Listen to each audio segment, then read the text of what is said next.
Hey everybody, welcome to the Mask Studio. It's been a bunch of videos that we're doing. We could also call these videos How Many Sweaters Does Todd Own? A bunch. But today's video we're going to talk all about how to make a mask in your home with stuff from your home. Okay?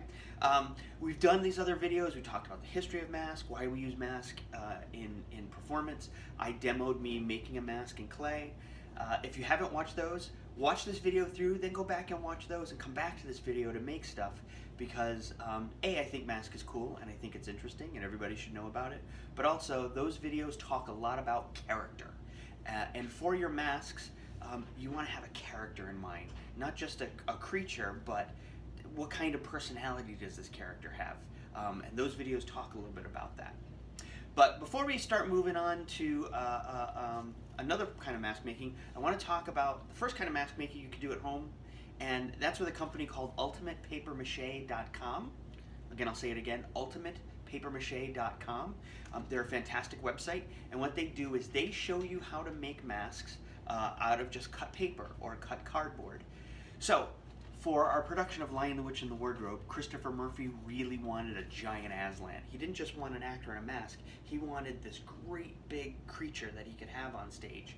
And we found a video from a company that became sort of our inspiration. It was from a ballet company in Australia that did a production of Alice in Wonderland, and their Cheshire Cat was a giant cat mask, and then they had 4 actors on each of the legs and an actor on the tail and an actor as the body, and they all came together, all these pieces came together to make this giant Cheshire Cat. And we thought, oh, that's such a great idea. So we decided we wanted to do a giant Aslan with 6 or 7 actors as Aslan. Now I was going to make the Aslan mask, the giant mask, in clay, but then I just did a little research and I looked online, and there's plenty of places you can find online where you can make masks out of cardboard boxes and big pieces of cardboard. And UltimatePaperMache.com had this great lion head that I found. Here, I'll give you the profile of the lion head, and really liked it. So I downloaded. You can pay and you can download the pattern and get the pattern. So here's a giant version of the pattern. Here is part of the mane that would go by the ear. All right, this is bigger than I got. This is the ear. You cut this out.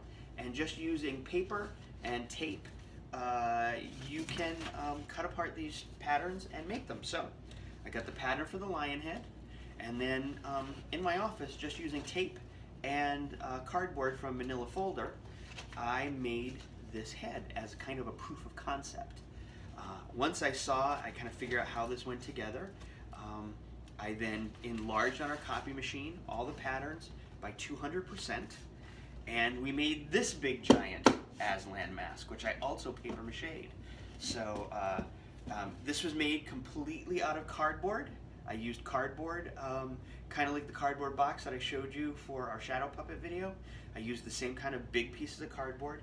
I cut out all the patterns, and then using tape, packing tape, I taped it together, put it all in place, taped it together, and then I took brown paper and I paper mached the outside. Eventually we'll paint it, and we'll get him all ready for performance. Here, I'll spin him around, and if you can see right there on the inside, you can kind of see the blue that was on the outside of the box. The box I used, this is my head armature that I sculpted masks on earlier in the week. If you can see here, cardboard right here. You can see the shiny spots that you see are the tape.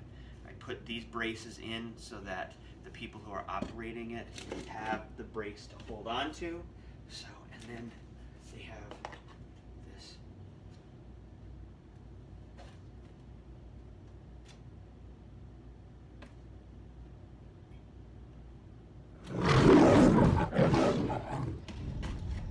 So, that is our giant cardboard Aslan mask made from a pattern that we found at UltimatePaperMache.com. The woman who runs it has a bunch of other patterns for masks that you can make, and it's basically just cutting out the pieces and taping them together. I have this great book here. I'm not sure if it's still in print, but you can check. It's called 10 Amazing Masks to Assemble and Wear, and these masks, if you can see here, they are all pieces, and you pop the pieces out, and then you fit the pieces into the correct slots, and then you can make one of these masks. Right? These you don't have to paper mache. These you can just put together. This one, it is recommended that you paper mache it so that it can be sturdier and you can paint on it. This would basically just be the taped manila envelope version of it, and then you paper mache over it. I love doing masks this way. I've never done one of these this way, and I really enjoyed it. It was a lot of fun. It was interesting to work with cardboard as a medium. If you don't understand what medium means, medium is the materials you use to make your piece of art. And normally the medium I work in is clay and neoprene or paper mache. Some of these masks were made from neoprene. Some of them were made from paper mache. I'd never used cardboard as a medium, and I liked it a whole big bunch. So these guys are gonna fall over. So ultimatepapermache.com. They got great masks there. You can also just look online and look for mask patterns, and you might be able to find something that you can just print out of your printer. And then what I recommend you do is you cut your patterns out. So you would cut this piece out right here, and then you would lay it on top of cardboard, or if you're going to use manila envelope, you'd lay it on top of that, and then you trace really carefully, be as exact as you can. Trace around that so that you have it in cardboard, and then you cut it out. That's what I did with this. I printed out the pieces, I cut it out of paper, I placed it on the manila envelope or folder, and in this I placed the pattern onto the cardboard, traced it out really carefully, and then cut it out. I labeled all my pieces so I knew what went where, set them aside, and then I got all my materials, my tape together, and I started piecing the mask together. Also, you don't have to figure out how to piece them together. Instructions do come with how to kind of assemble the pieces, how to push them together in the right way. So, this is our Aslan mask. I'm going to put Aslan away, I'm going to put baby Aslan away, and we're going to come back in just a second, and we're going to start talking about making a mask today.